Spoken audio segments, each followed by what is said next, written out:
Hey church, I'm joining you from my front room to talk to you about women in leadership.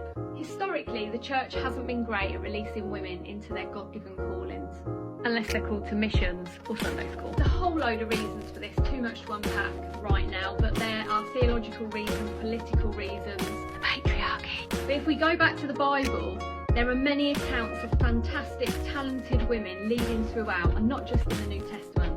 Stop barking! Deborah is a great example of this. So we find Deborah in Judges in the Old Testament. In Judges chapter 4, verse 4, it says this: Now Deborah, a prophet, not a prophetess, a prophet, the wife of Lapidot, was leading Israel at that time. She was leading Israel during the time of Judges, the whole of Israel. She wasn't on an overseas mission, she's leading the whole of Israel. I noticed when reading Judges 4 that God doesn't include any small print about why he chose Deborah to lead. Now, some theologians have argued that Deborah was chosen because there were no good men.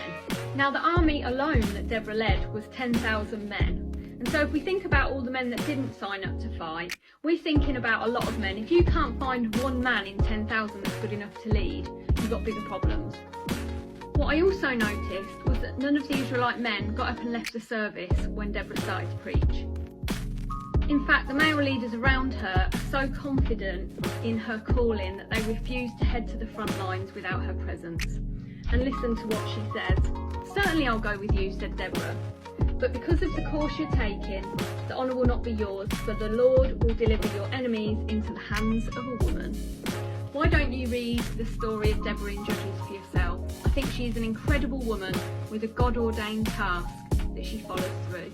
And the men of Israel around her did not get in the way. They encouraged her, equipped her and took her with them for the journey.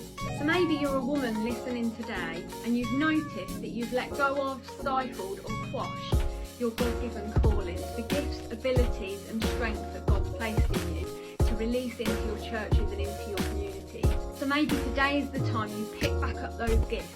You begin investing again in what God's already put into your hands. Or maybe you're a man today in church and you've noticed that you've stood in the way or blocked the path of the women in your lives, in your church, perhaps just because they're a woman.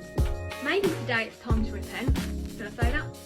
Today I urge you, men, commit to making way for, advocating for and encouraging the women in your churches, in your lives and in your communities, because we can't be getting in the way of the devil in our circles. If you want to read more about the incredible women throughout the Bible who led and who had leadership roles, then pick up Elaine's Storkey, Women in a Patriarchal World. It's fantastic, it's really helped me. There's some great chapters and lots of learning to be done.